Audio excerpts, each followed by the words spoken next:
So this is about Masonic lodges in the Mother Lode. So this is my third talk on Masonic lodges. The first one was, of course, Masonic Lodge number 1, number 2. The next talk was Masonic lodges 3 through 10. So Masonic lodges in the Mother Lode are important, or very important for the development and history of California. So I thought it'd be kind of cool to talk about that. And I want to mention that one of my references is a book written by Past Grand Master John Trauner. Our inspector, illustrious inspector, was nice enough to loan it to me, and I've used some of that material in there. I highly recommend the book. I did not find it on the Grand Lodge website. However, it was at one point, I think pre-COVID, I believe. But it has some very interesting history and some really great pictures. Just in preparation for this talk, I went to the Gold Country on Friday. The first lodge I'm going to talk about is a lodge in a town called Georgetown. So I went to Georgetown Lodge, and I'll talk about that in just a second. So I'm going to talk about interesting Masons and officers of these lodges, and a few became Grand Lodge officers. Back in 1848, when gold was discovered, counties were not even formed. So I'm using counties as the framework for this talk. But as soon as California became a state in 1850, this started happening. By the end of 1850, 27 county lines were formed, and that came along with county seat selections and the whole political process of a county. So, history of the Mother Lode. How do you define the Mother Lode? Well, it was famously given to a long alignment of hard rock gold deposits stretching northwest to southeast along the Sierra Nevada, bounded on the east by the Malones Fault Zone. Interesting enough, no large earthquake has ever been reported in fault line history, in recorded history, on Malones Fault. So, the California Mother Lode, as I mentioned, it's this hard rock gold deposit. It's about approximately 1 mile to 3 miles wide and 120 miles long. Between the town of Georgetown on the south, which is El Dorado County, and Mormon Bar on the south, which is Mariposa County. So I'm going to talk about that group of counties. It goes El Dorado, Amador, Calaveras, Tuolumne, and Mariposa. All right, so by the way, in 1948, Governor Earl Warren, who's also a past Grand Master, created the California Historical Landmark Advisory Committee to increase the integrity and credibility of this program. So I'm going to talk about some historical landmarks. So, okay? All right. So the California Mother Lode was one of the most productive gold-producing districts in the entire United States. Of course, now it's a destination for tourism, wineries, wine grapes, vineyards, and a lot of music too. But miners discovered a lot of gold in the Georgetown area. So when you look at the map again, from northwest to southeast, the top county of the Mother Lode is El Dorado County. And Georgetown is top up there. I've been to Placerville, which is just south of there, many, many times, just in the last year, because I'm doing some real estate deals in Placerville. But I've never been to Georgetown, so I actually took Placerville's right on Highway 50. I took Highway 80, and then cut over on Highway 49 over to Georgetown. Georgetown turned out to be a pretty interesting area. These gold mining towns are about 2 blocks long. They're really small. Some of them have historical structures, most of them brick ones, because there were a lot of fires back then. So Georgetown is situated on top of an open ridge about 2,700 feet in elevation. It was first called Growlersburg from the gold nuggets that growled in the miners' pants. And their pants. Their pans and their pants. As these nuggets were flying around, they found a ton of gold in Georgetown. But Georgetown survived at least 5 disastrous fires, and I'm talking starting from like 1850. Currently has a population of about 3,000. And of course, there is a Masonic Lodge in Georgetown. It is Georgetown Masonic Lodge number 25, or at least there was. It is consolidated now. But they were given a dispensation in 1852, and at the first meeting, appointed officers. Georgetown Lodge must have had a very hectic first year. It was barely 2 months old when it lost its hall in a fire that leveled the entire town. The only consolation was that they had not yet invested in jewels, working tools, and other furnishings. The second hall, built in 1854, had escaped the fire of 1856. So the brethren, feeling pretty good, splurged themselves to spend $400. You can imagine how much $400 was worth in 1856. And $400 set of jewels and regalia, the finest in the mother lode. And it was described as second in value and beauty only to those of the Grand Lodge. Of course, the Civil War was going on. And interesting enough, the Lodge had a 24% gain in membership. But in May of 1965, the Lodge passed a resolution. You guys are going to like this one. Following the assassination of President Abraham Lincoln. And this was because they thought Abraham Lincoln was a Mason, which he wasn't. But at least there's no record of it.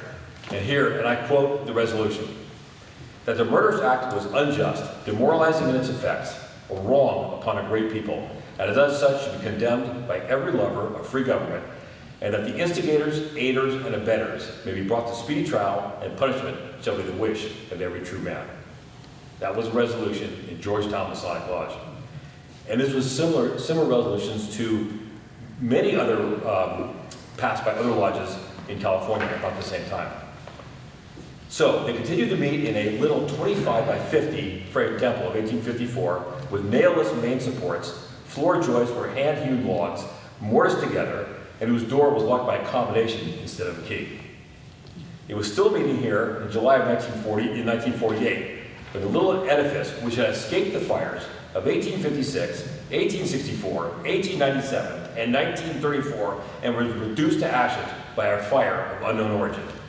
The whole town turned out to watch the blaze that consumed the state's second oldest Masonic temple. All efforts of the men and apparatus of the Georgetown Fire Department, Forest Service, Georgetown Lumber Company to save it were fruitless. California had lost one of the most interesting links with the gold days. But since I went to Georgetown, I found a whole bunch of interesting plaques, historical plaques. One was a miners' club built in 1862, operated as a morgue during the Civil War, and the building was dedicated by the Growlersburg chapter of the Clampers. Do you guys know who the Clampers are? The Clampers are another organization that actually goes around and dedicates, and makes plaques and dedicates different historical sites. They do a lot more than that, but that's one of the things they do. But what was interesting, what I read about, there was a gunfight just north of Georgetown in 1862, and this gunfight makes the fight at the OK Corral like, chicken fodder. But there was a gang called can you imagine 1850, there's a lot of lawlessness going on, right? The Sydney Ducky Gang consisted of 5 Australians, 4 Mexicans, 2 Brits, 2 Americans, and a Frenchman. Went on a rampage, killing 6 Chinese miners and 4 American miners. And they were the most feared gang in the area. So 3 Americans confronted the gang. And the main guy was Jonathan Davis. And he had somehow convinced these 2 guys to fight against this gang. And these 2 guys, that was a bad idea. Because one guy was killed immediately, another guy pulled his gun, got off 2 shots before he was gunned down. But Jonathan Davis was a decorated veteran of the Mexican-American War. He had 2 revolvers and 2 Bowie knives on him. So now it was 14 against 1. The outlaws advanced. Davis managed to kill 7 of them until his revolvers were empty. At this point, the leader of the Sydney Ducky Gang drew his cavalry sword and went after Davis. Davis cut off his nose and his index finger. So the 4 remaining outlaws fled, the leader died, and 3 others were captured, and they were hung the next day. No jury trial, none of that, they were just hung. Davis had 6 holes in his hat, 11 in his shirt, but only 2 minor flesh wounds, and lived to be the age of 75. Georgetown also had a Civil War armory and is listed in the National Register of Historic Places. So, going south a little from Georgeville is Placerville, formerly El Dorado Lodge. So as you remember, gold was discovered at Sutter's Mill in Coloma, which is only 6 miles from Placerville, by James Marshall. Well, Placerville mushroomed into a lusty, boisterous mining camp, first called Old Dry Diggings and later Hangtown. And according to a talk given by past Grand Master Isaac Titus in 1877, the first meeting of Masons in Placerville was held in February 1850.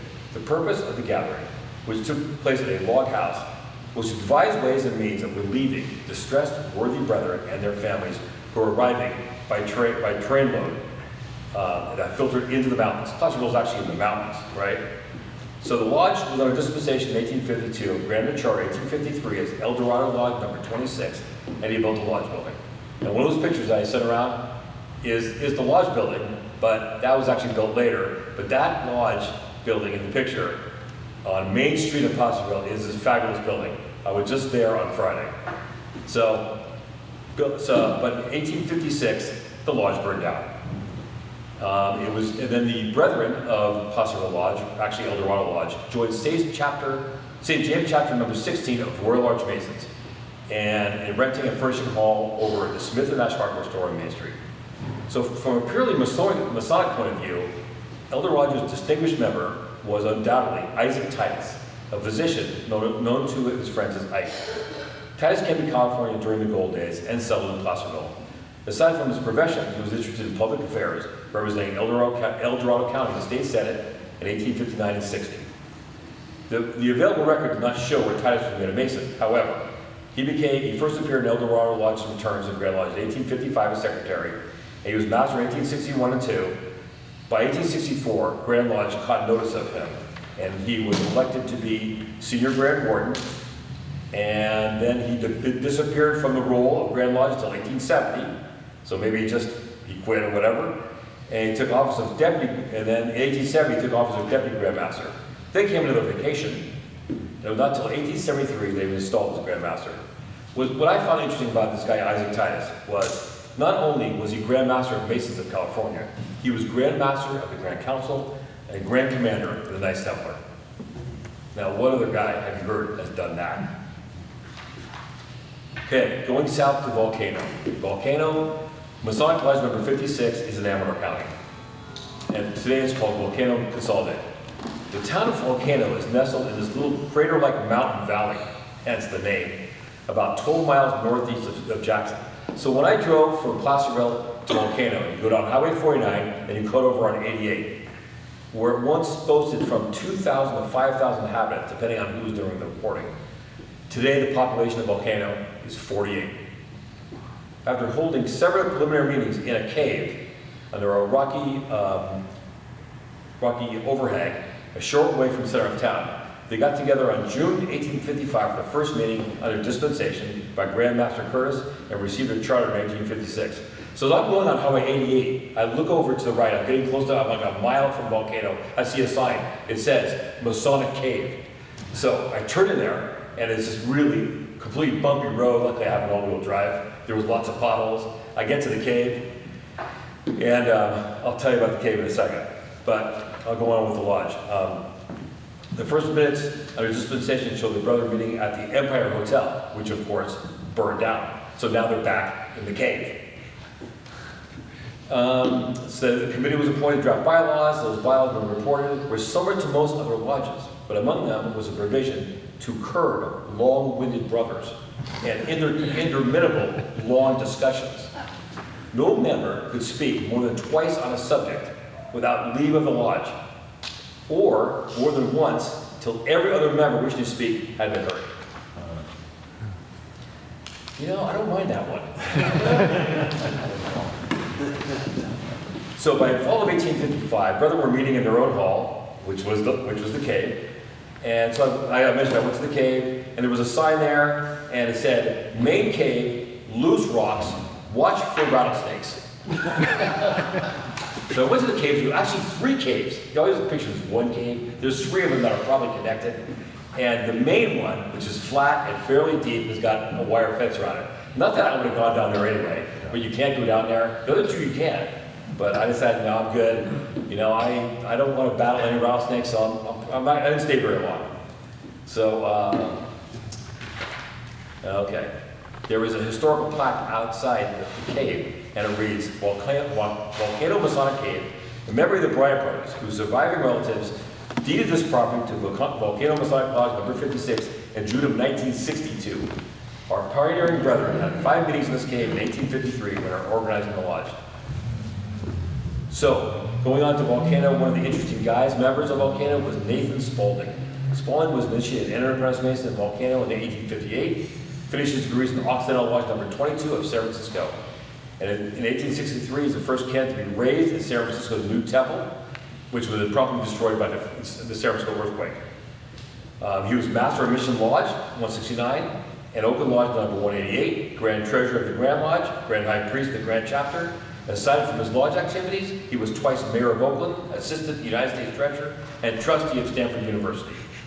So that's quite the resume for this guy. So that one really caught my eye. I thought I'd tell you about him. But the next guy I'm going to tell you about, part of Volcano Lodge, was one of those guys that didn't have all the accolades. He didn't have all the titles. He just loved masonry, and I'll tell you about it. His name was Jack Giannini. He was born in Volcano in 1884. While still in his teens, he took advantage of a slack season on the ranch. He turned out to be a rancher, and he attended barber school in San Francisco. So he operated a barber shop on Sundays in the old assay office on Main Street. I have a picture of the assay office. It's still around. That was built in 1855. So assay offices are institutions set up to assay or test the purity of precious metals. This is often done to protect consumers from buying fake items. But the assay office is still there. But Jack was no ordinary barber, and his shop was no ordinary shop. As one writer put it, you could get more than a shave and a haircut in Jack's barbershop. There, you were brought up to date on all the news, local, national, international, where Jack was earnestly interested in public affairs. He made a specialty, however, of the old days of Volcano and Amador County, and told them with relish and gusto to visit Jack in the barbershop or sit with him on one of the ancient benches outside the store. One of those benches was still there, so I sat down on the bench. Now, it's probably not the original bench, but there is a bench there. To sit on the bench with Jack and pass the time of day or at the post office or waiting for the mail was a lively and memorable experience. What distinguished him from book historians was his keen sense of humor and his rich appreciation of colorful personalities and human values. So Jack reached the heights spiritually, he reached the heights through Masonry. Masonry was his religion. Jack Giannini was made a Mason in Volcano Lodge in 1911, remained a devout member of it until his death in 1948. In 1915, he was installed as secretary, he held that office until the rest of his life. His years of service and love for the lodge are best summed up in the words in his eulogy, and I quote, "During all these years, he carried the big brass key to the old outside green iron door, which I have a picture of the lodge room on a chain. He was never too busy or unwilling to show visitors through the historic building. The key had been made of pieces of brass contributed by 4 old-timers of Volcano, and in his possession of lodge secretary, it became famous. Jack was a friendly man, a compassionate man, he had a true fraternal spirit. The key became a symbol of the welcome that was always in his heart." Today, Volcano Masonic Lodge is called the Volcano Consolidated. They join with Amador Lodge and Henry Clay and meets in Jackson, but they still meet in, couldn't quite get out, they meet in Jackson or Volcano. I think they meet in both places. But today, the teachers at schools there pay for school supplies out of their own pockets, but teachers get reimbursed from the proceeds of a golf tournament that they hold in that area. All right, going south to Calaveras County. So, the lodge I want to talk about there is called Bear Mountain Lodge number 76 in Angels Camp.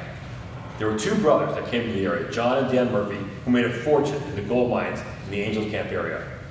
Bear Mountain appears to have been organized with a minimum of 7 members, prescribed by the first constitution of the Grand Lodge, or at best, not more than 1 over the minimum. In its first returns to the Grand Lodge in 1855, it reported only 8 Master Masons, its entire corps of officers, and 5 entered apprentices. It was also a young man's lodge, the average age being 31 years old. The titler was 39, the patriarch of the lodge. Well, apparently, Bear Mountain Lodge was a no-nonsense lodge, suspending the first junior warden for non-payment of dues, and a week later, the master was suspended. I've never heard of that happening. But those brothers quickly made restitution, and Lodge went about its business. One of the Lodge's earliest trials for un-Masonic conduct occurred in 1857. A brother who had an extra drink or 2 under his belt asked the attractive daughter of a fellow Mason to sew a button on his shirt while he was still in the shirt. But while she was busy with her needle and thread, he could not resist the temptation to steal a kiss, which she resented. As a result, the lodge was in uproar, and her assailant was duly tried and promptly expelled from the fraternity. But Mountain Lodge did have an interesting characteristic: the overwhelming desire of every one of its members to have the world know he was a Mason. It was not unusual for him to take his apron to work with them on the afternoon before lodge meetings and put it on before leaving the mines at the end of the day. Indeed, he donned his regalia at the slightest excuse, even for attending a ball given by the Oddfellows. Still, it would not do for an outsider to even hint that he was a Mason at this lodge without being to back it up. More than one brother was summoned to appear before the lodge to show where he was a Mason and how. So along came Bret Harte and Mark Twain into the area in 1865. Both were writers, among other things, and it was here that Mark Twain wrote the celebrated Jumping Frog of Calaveras County. It was his first great success as a writer. But there's one thing that Bear Mountain Lodge members love to brag about, and that was that Mark Twain would attend lodge there, and on February 1865 served as junior deacon. The members of the lodge proudly point to his correct name, Samuel Clemens, on the Tyler's Register. In more recent years, Bear Mountain's most distinguished member was State Senator Jesse Mayo. Born in Beaufort County, North Carolina, Mayo entered politics, serving in the state assembly from 1938 until he died in 1953. Mayo was raised in Bear Mountain Lodge in 1944 by a degree team composed of Governor and Past Master Earl Warren and members of the legislature. It was State Senator Jesse Mayo who sponsored the legislation creating Columbia State Park. And that's my segue into the next county, which is Tuolumne County. So as early as 1852, the first Masons in the community had petitioned for and received a dispensation to open Columbia Lodge. And less than 10 months later, in 1853, it was chartered. Its first meeting, Grand Master Radcliffe was the sitting master. However, in 1890, the town and the lodge were abandoned.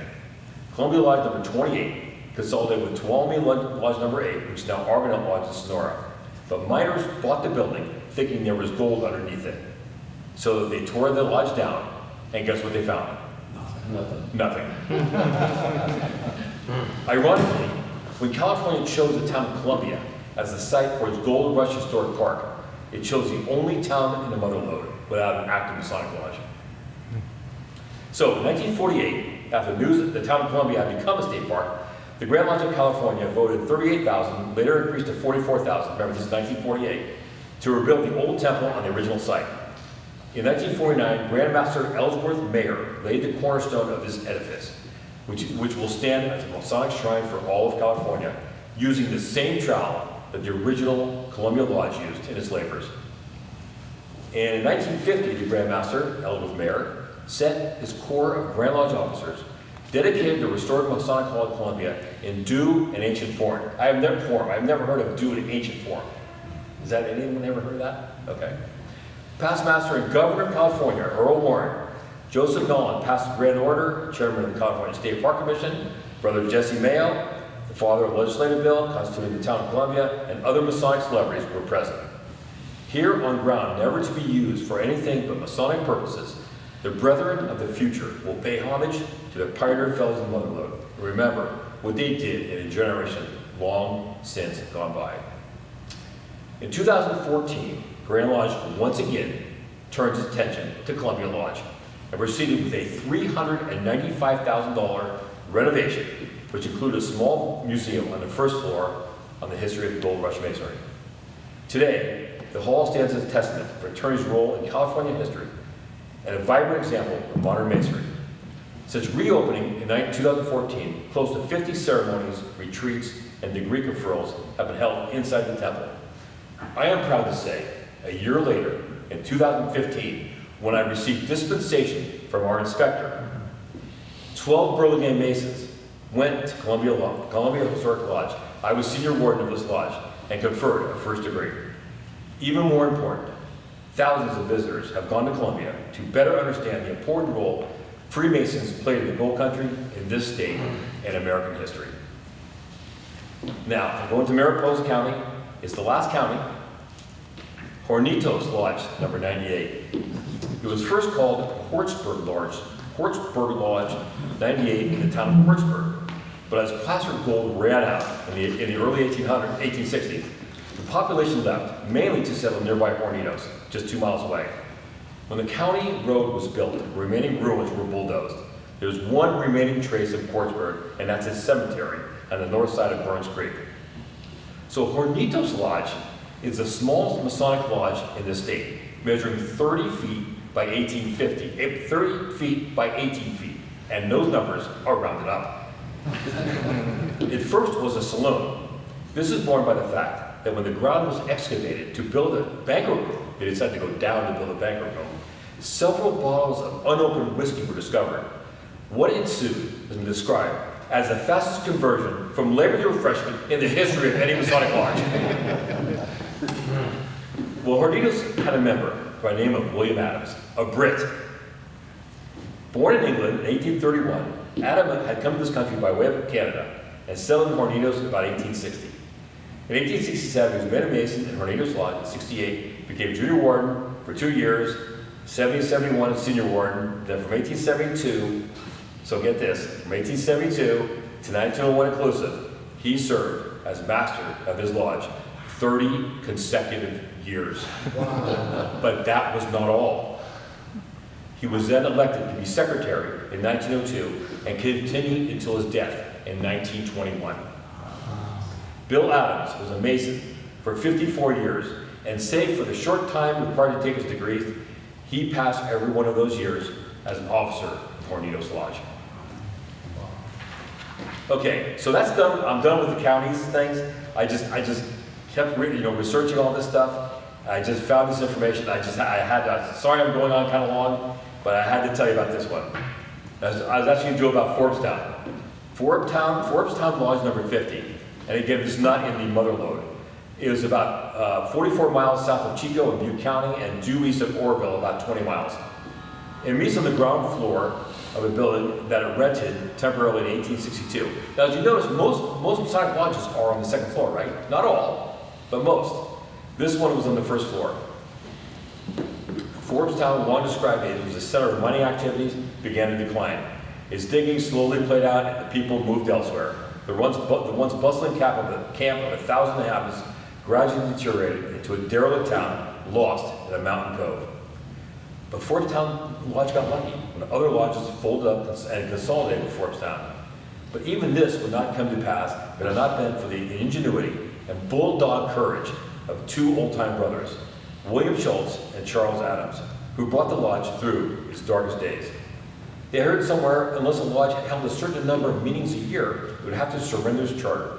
And they were determined that such a thing would never happen to Forbstown. Adams generously gives Schultz, who served as master. Okay, so Adams served as master for 29 consecutive years, only to be beat out by the guy, William Adams. Full credit for saving the lodge.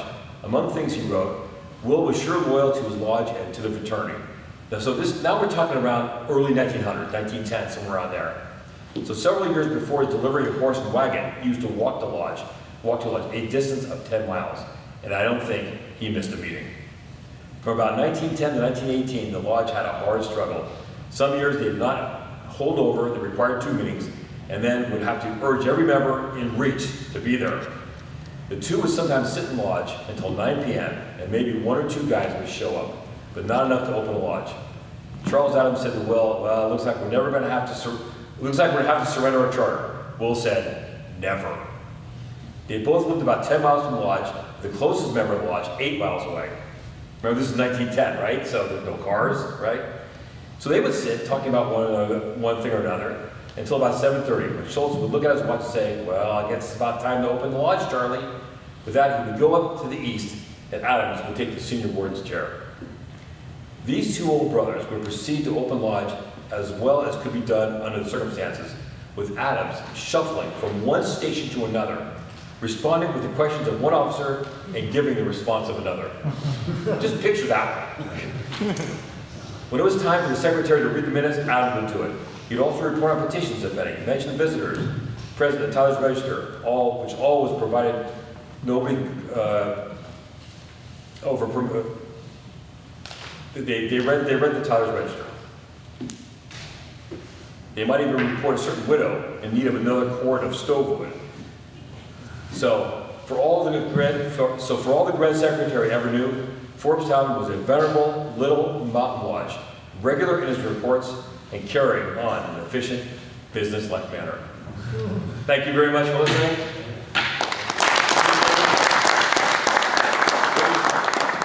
Questions about Andrew's pictures? I'll be happy to answer them. Yeah, thanks. Gary, I have a comment, just because I sent out the emailer. It's funny that my youngest daughter is doing Gold Rush this week. Yeah. We even got her like a Gold Rush outfit or something that they're doing. So we did a lot of research on it. A year ago during the pandemic, or about a year and a half ago, we visited those towns as well, because I guess COVID wasn't really hit in the Northern California. They didn't require masks, no travel restrictions or anything, so we got to see a lot of those. Nice. None of the lodges were open, so we only took pictures in front of them. Right, I couldn't get into any lodges. Yeah. Is there any one that stuck out in your mind that you really liked? I didn't know the Argonaut one. I was trying to research. Sonora. Yeah. So that was really interesting. I loved being in Columbia. I stayed overnight there. Of course, and a couple of other people here are members of Columbia Historic. Right. But it was fun. You said that they've never found gold there, but they have underneath. Underneath the lodge. Underneath the lodge. Now they charge tourists like $50 to pan for gold, but then they throw the little pieces. I've seen that. Yeah. Yeah, guaranteed. Yeah. Cool. Thank you. Yeah. Okay, Gary, I got a question for you. Yes. You have one more. Are you continuing this on? No, I'm done. Oh, man. So you did one piece of research. So there were small towns all throughout where they have Masonic lodges, and small towns had to have a minimum amount of government services, which usually be a traveling judge, a jail, a post office. So my question is that any Masonic lodge in these towns ever served as a post office or a jail or a courtroom during the Gold Rush times? The only thing that comes to mind was the lodge in Murphy's, which was actually, from what I've been told and read, it was served as a brothel. Well, that's not a government agency. That's all I know. Okay.